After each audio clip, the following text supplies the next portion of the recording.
안녕하십니까. 화재 및 구조구급 출동 시스템 예측 구축 방안에 대해 발표할 이화여자대학교 휴먼기계바이오공학부 RGB팀입니다. 먼저 짧은 영상 하나 시청하시겠습니다. 인공지능 기술 AI가 도입됩니다. 강원도에서는 119에 신고하면 바로 구급차가 도착하는 시스템 구축을 추진하고 있는데요. 어떻게 이게 가능한 건지 이청초 기자가 전해드립니다. 지도에 마치 물길을 표시한 듯 붉게 색칠된 부분이 있습니다. 지난 10년 동안 119 구급 신고가 들어왔던 지역입니다. 신고 건수가 많을수록 농도가 짙어져 붉은 점처럼 변합니다. 이 가운데 점이 찍힌 아파트 밀집 지역. 현장에선 119 구급차가 큰 도로부터 골목길까지 누빕니다. 영상에서 보신 것과 같이 최근에 화재 시스템은 AI 도입을 통한 예측 구축 방안을 도입하는 것을 토대로 나아가고 있습니다. 저희도 이와 같은 방향성을 함께하며 EDA와 XGBoost 알고리즘에 기반한 데이터 분석을 진행하였습니다. 본팀이 사용한 데이터는 다음과 같습니다. 소방안전 빅데이터 플랫폼의 2021년 서울시 데이터, 그리고 서울 열린 데이터 광장의 2021년 119 구조 데이터를 활용하였습니다. 그럼 발표를 본격적으로 시작하기에 앞서 본팀이 초점을 두어서 분석한 EDA라는 것에 대한 개념 설명이 있겠습니다. EDA란 Exploratory Data Analysis의 약자로서 데이터 내 다양한 패턴을 발견하며 통계적인 방향으로 자료를 직관적으로 보여주는 데이터 분석 방법입니다. 구체적으로 설명을 해드리기에 앞서 소방 예측 시스템의 1차 방점은 119로 신고 전화가 걸려왔을 때 그 신고 전화가 화재 전화인지 아니면 구조구급 전화인지를 밝혀내는 것입니다. 이를 위해서 데이터 분석을 통해 다음과 같은 모든 시군구에 대한 원 그래프를 그려볼 수 있었습니다. 보통은 이제 구조구급 신고가 확연히 많이 나타나는 것을 보실 수 있지만 간혹 이렇게 준구와 같이 화재가 많이 나타나는 시군구도 확인할 수 있습니다. 다음은 지역구별 화재 발생수 그리고 지역구별 구급 발생수를 한번 그래프로 나타내 보았습니다. 이와 같은 경향성을 지도로 표현하면 다음과 같습니다. 이로써 저희는 서울시 화재 및 구조구급 신고가 모두 강남구에서 가장 많이 나타나는 것을 확인할 수 있습니다. 화재의 경우는 다음으로 관악구, 송파구, 그리고 서대문구에서 많이 발생하였으며 119 신고는 영등포구, 송파구에서 다음으로 발생한 것을 확인할 수 있습니다. 다음은 시간별로도 한번 그래프를 그려보았습니다. 서울시의 경우 15시에서 20시 사이에 가장 많은 화재가 발생하는 것을 확인할 수 있었는데요. 이를 통해서 위 시간대에 화재 인력을 좀 더 배치하는 것이 순찰과 예방에 도움이 될 것이라는 예측을 하였습니다. 그렇다면 지금까지는 결과론적인 측면에 대해서 분석을 하였는데요. 발화 원인에 대한 좀 더 구체적인 예측을 해볼 수 있지 않을까요? 화재 발생 원인 및 화재 발생 지역 통계를 한번 내보았습니다. 그래프를 보시면 주거 지역에서 작동기기 사용 중 가장 많은 화재가 발생함을 유추할 수 있습니다. 그렇다면 이에서 조금 더 나아가 구체적으로 발화 원인의 소분류명이 무엇인지 한번 분석해 보았습니다. 보시는 것과 같이 담배꽁초의 비율이 압도적으로 높은 것을 확인할 수 있는데요. 지역으로 보면 강남구의 비율이 가장 많은 것을 확인할 수 있었습니다. 그러면 강남구에서 발생하는 담배꽁초와 관련된 화재가 가장 문제가 된다고 확인을 하였으니 담배를 어느 지역에서 많이 피는지에 대한 확인이 필요했습니다. 이에 파생 데이터를 구해 흡연구역과 흡연과태료 부과지역을 분석해 보았습니다. 아쉽게도 1위 강남구의 경우 위도경도 데이터가 부재하여 8위 광진구를 토대로 한번 데이터 분석을 진행해 보았는데요. 이분이 영상이고요. 네. 보이시는 영상처럼 광진구 내에 어느 부분에 얼마만큼의 흡연 부스가 분포하는지를 쉽게 확인할 수 있었습니다.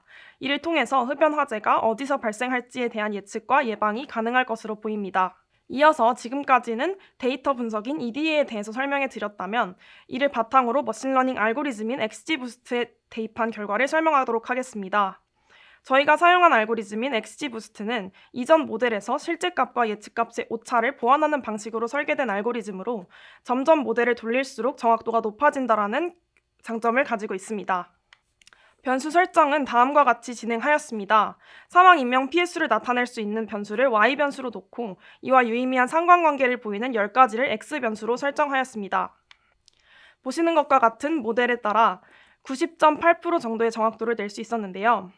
XY 변수 간 상관관계가 높은 순으로 정리하여서 설명해보면 현장 소방서 거리 그리고 시간 단위 기온 등이 높은 상관관계를 가지고 있음을 설명할 수 있습니다. 그렇다면 지금까지 설명드린 것에 대해서 결론적으로 한 번 더 짚어 넘어가겠습니다. 119로 전화가 왔을 때 우리는 그 전화가 화재 신고인지 구조구급 신고인지를 아는 것이 필요합니다. 이를 통해 저희가 분석한 결과를 다시 한번 정리를 해보자면 서대문구와 관악구의 경우 타 지역에 비해 화재 발생 비율이 높으므로 화재 예방과 관련된 인원을 추가로 배치하는 것이 필요합니다. 또 영등포구와 은평구의 경우 구조구급을 대비한 인원을 추가로 배치하여야 합니다. 그러나 강남구와 송파구의 경우 모두 가장 많은 높은 발생률을 보였기 때문에 통순찰 인력수의 확대가 가장으로 중요할 것입니다. 다음은 EDA를 통해 분석한 키워드에 대한 설명을 드리겠습니다. 강남구 그리고 15에서 20시, 작동기기 그리고 주거에서의 화재가 가장 많이 나타나는 것을 확인할 수 있었는데요. 아까 저희가 광진구 매핑을 보여드린 것처럼 주거에 대한 실제 위도 경도 데이터를 파악을 하고 실제 화재 지역을 화재가 가장 많이 발생하는 주거지를 매핑한다면 어느 지역에서 조금 더 많은 순찰 인력을 대비해야 할지를 알 수 있을 것입니다. 이어서 원인에 대한 분석을 한 것을 보았을 때 담배꽁초에 대한 것이 가장 많이 나타났고 이를 통해 광진구의 흡연구역 분포 데이터를 한번 매핑해 보았습니다. 이와 더불어 XGBoost 알고리즘을 활용하여 인명피해량과 관련 있는 여러 가지의 X 변수들을 도출하고 머신러닝을 통해 모델을 학습시켜 보았습니다. 지금까지는 빠른 대처에 대해 설명을 드렸다면 저희가 한 가지 더 강조하여 말씀드리고 싶은 부분이 있습니다. 본팀이 생각하기에 국가 소방 시스템은 발생 시의 빠른 대처와 더불어 화재 예방 역시 사회적 의무로 가진다고 생각합니다. 그렇기 때문에 화재 발화 주요 원인을 정리한 결과를 바탕으로 화재를 아예 예방을 할 수 있도록 화재 다발생 지역에 대한 그리고 발생 요인에 대한 안내와 시민 교육이 필요할 것입니다. 앞서 설명드렸다시피 주거 내 작동기기 발화에 대한 화재가 많은 것을 확인할 수 있었으므로 이에 주요 원인인 주거 내 부주의와 관리 미흡을 예방할 수 있는 다양한 방법들을 공적인 차원에서 안내하는 것이 필요합니다. 대표적인 세 가지로 누전, 합선, 그리고 용량 초과에 대한 방법을 안내하면 좋겠습니다. 기대 효과에 대해 말씀드리도록 하겠습니다. 한 기사에서는 기대 효과로 600명 정도의 소생률이 증가할 것이라고 밝혔는데요. 저희가 생각하는 기대 효과는 다음과 같습니다. 사고가 많이 발생하는 시간대와 장소, 원인을 파악하여 구별로 필요한 인력을 더 배치하게 되면 빠른 출동에 대비할 수 있습니다. 또한 서울시뿐만 아니라 전국적으로 소방 출동 시에 AI 분석을 활용하여 소방 출동 시간을 단축할 수 있습니다. 긴급 진단이 필요한 환자에 대한 빠른 대처를 통해 골든타임을 지키고 심정지 환자의 소생률을 증가할 수 있을 것입니다. 추가로 GIS 그리고 GPS 시스템을 연동하는 방안에 대해서도 제안합니다. 사고 다발 지역 예측이나 실시간 교통량을 함께 연동하여 샛길이나 지름길을 권유함으로써 출동 시간을 최소화할 수 있습니다. 실제로 GPS나 GIS 시스템을 활용한 실시간 교통량은 이미 다른 곳에서도 많이 사용되고 있는 서비스이지만 화재 예측을 위해서 그리고 좀 더 빠른 대처를 위해 소방 예측 시스템에도 도입을 한다면 큰 효과를 볼 수 있을 것입니다. 이상으로 EDA와 XGBoost 알고리즘을 활용한 본팀의 발표를 마칩니다.